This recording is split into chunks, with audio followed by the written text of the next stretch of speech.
Hello and welcome to the Brian Hornback Experience. This is episode 109. I have what I believe is, what I know is the best state senator in the state of Tennessee, and that's my state senator, Becky Massey. How are you, Senator?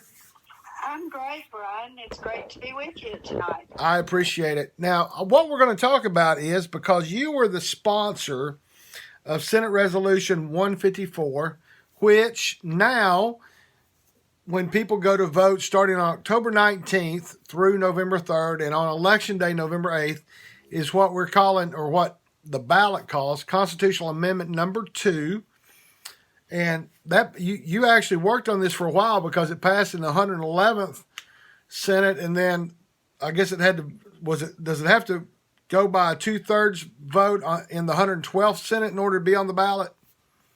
Well, actually, I've even worked on it longer than that. Wow. We actually started it back in 2014. Oh, wow. And Ryan Haynes was my co-sponsor back then. Oh. But the problem is we never got it to a vote because the two speakers couldn't exactly agree on the wording. And so I let it sit a bit, and I brought it back in the 110th, I think. And it got caught up in the last day. I had it totally passed in the Senate, but it got caught up in some of the back and forth over on the House side the last day of session. Wow. So in the 111th, you have to pass it in 1 2-year term with a simple majority, and then you have to pass it in the next 2-year term with 2/3 majority. And then at that point, it will go on the next ballot that the governor is on the ballot. Now, I had Bradley Jackson, who's the CEO of the Tennessee Chamber, on a couple episodes ago, and we talked about number 1, which is the Tennessee right to work that we're trying to put into the Constitution.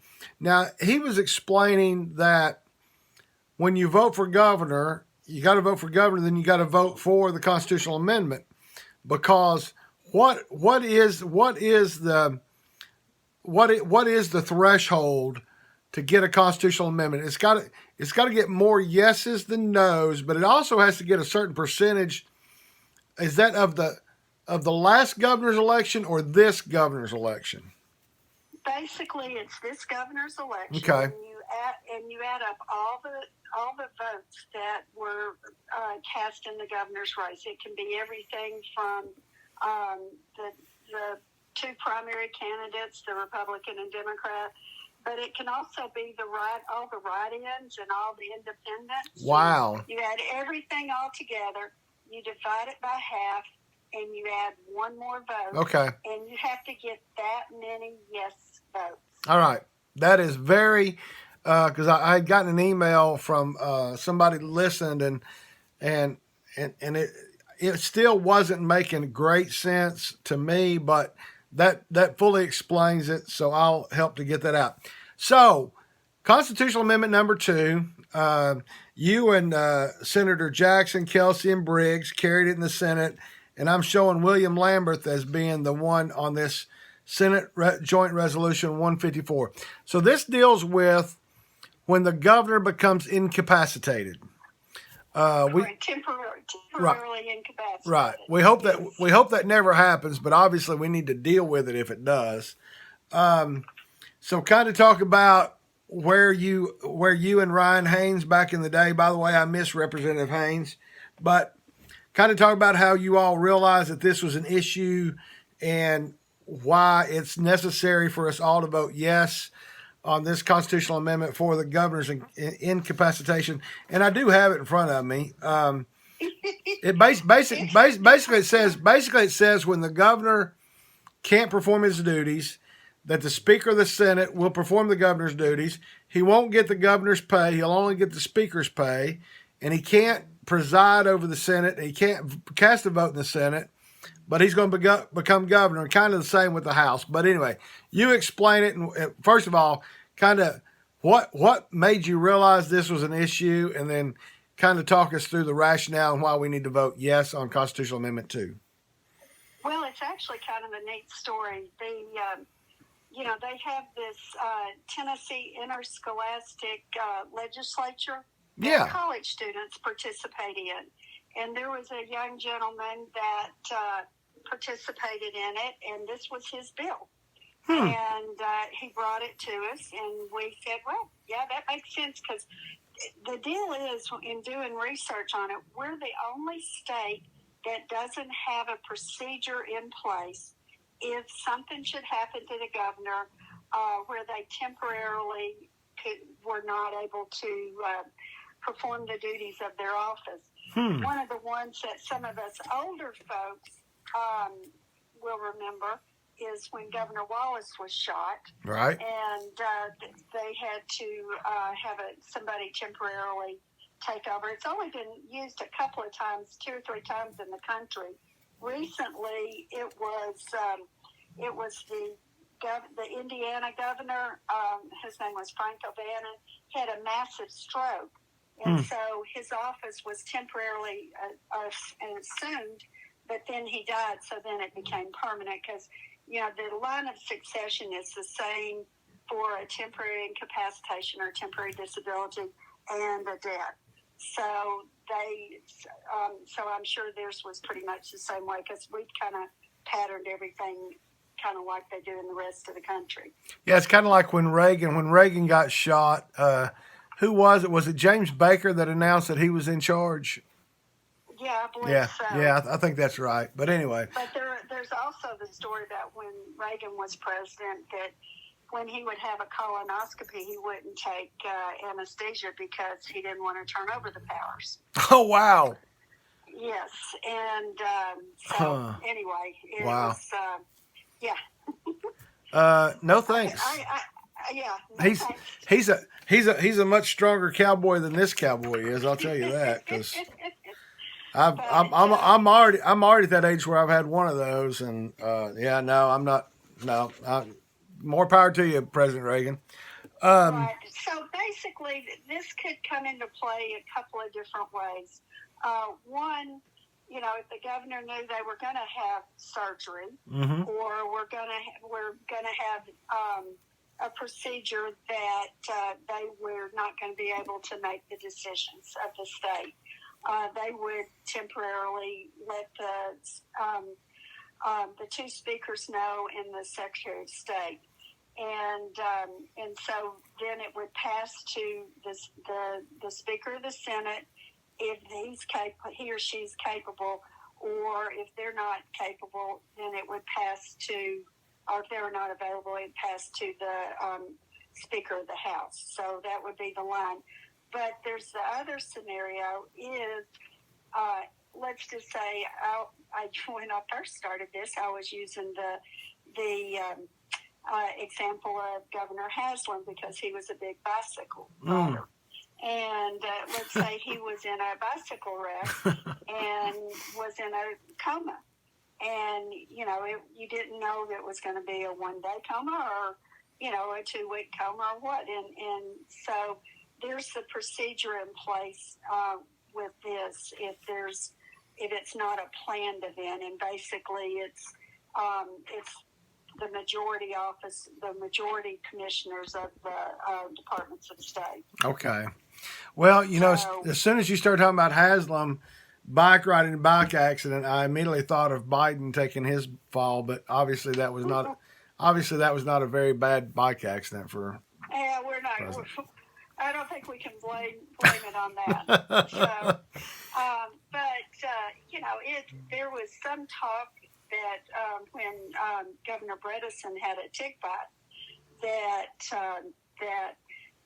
there was the need for this, but they could never, at that point, they tried to pass it and they never could come to agreement. So it's been a process, but we finally got it over the line. The only thing is that for Amendment 1, you've got groups out there raising funds to publicize that. For Amendment 3, they're raising money. I'm raising no money. So what I'm doing is I'm deputizing everybody that listens today to make sure you tell your friends and family, at least 10 people. I believe in the power of 10. Absolutely. But tell 10 people just explain it very briefly, because this one has the most words written on it, so don't let it throw you off. It's just taking all the procedures in place. But it is just the temporary incapacitation of the governor, and we are the only state that doesn't have it, and we really, really do need a procedure in place. Heaven forbid if we ever have to use it, but we need it. And especially since we're the only state in the union that doesn't have it, so that's correct. That's definitely important. That's definitely important. So I'll do my best in promoting this. Yes, I've seen. Brian, as many people as you know, I'm going to assign you 30 people. Yeah, I can do that. But yeah, the vote no people have had a billboard in Knoxville for. I know for Amendment 1. Yeah, on Amendment 1. Yeah, the vote no on 1. There's been a billboard over there off Interstate 40 in Knoxville for several months now. So I was like, well, I'm voting yes on all 4 of well, myself. So. I mean, I see, just to kind of, and I do have your colleague, or I have to schedule tomorrow your colleague Mark Pody to come on and talk about removing the disqualification for preachers to serve in the legislature. And then I've reached out to Representative Towns about the number 3, which is anti-slavery. I've already had the folks from vote yes on 1. And so I've reached out to the other side on 1, but I haven't heard from them. So I'm sure they will want to come on eventually. But, it's all about getting out the information. But I suspect that no one is going to say no. No one's going to wage a campaign on vote no on governor's incapacitation because. Well, the problem is if people will get in there and if they don't know what it is, they'll just skip it. Right. And that's why it's real important for people to tell their friends and their family that it's very simple. One year though, when I was on the ballot, there were a bunch of charter amendments the Knox County Charter Amendments on the ballot. Yep. And I ended up doing up a brief description of it, of what each of those did, and passed it out at the polls. I didn't tell people how to vote, but I just did a brief description. And people thanked me for those and said it was the most helpful thing they ever had because, people go in there, they're not thinking about the amendments or the charter amendments and we like the constitutional amendments. It's rare we have those on there. It's kind of amazing we've got 4 this year. Yeah. But it's although that number 4 is just deleting that from the Constitution. Right. Well, and the courts have already ruled. The courts have already ruled that you can't disqualify somebody anyway. But we're just putting it in the Constitution. So. We're taking it out. Right. Take it out. Right. Yeah. Take it out. Well, and I've told. I've had a few from the other party on, and my whole thing on this podcast has been, particularly during election times, is to give both sides of the equation because unfortunately, a lot of our regular media have kind of failed in that regard. The newspaper apparently don't have enough time or people to do it, and I'm okay if someone is an informed voter and they vote no on something, I'm okay with that. What I don't want is somebody voting yes or no and not knowing what they're voting on. And, just like, I think, and I've told the Democrats, I'm like, what happens between me and you between now and Election Day, that's one thing, but I want everyone to have the information. So that's why I'm trying to do this because I just think that people ought to know what they're voting on. And unfortunately, I heard a lot of people griping and complaining on the Tennessee plan in this last election because they're like, I don't know what the Court of Appeals of the Middle District of Tennessee does. I'm like, well, you're right. So, we've got to do better. Right. But, I appreciate what you're doing. Sure. Your efforts to get that information out to people because it's invaluable. Right. Well, I will not bother you any longer. I do appreciate you being on here and explaining Constitutional Amendment 2. And we will be sure that everyone knows that they need to vote yes on Amendment 2 because who would be against having a true good secession plan in the temporary incapacitation of the governor? Correct. So. Correct. All right. Well, thank you. Thank you. Talk to you All soon. right, take care. Bye bye. Bye-bye.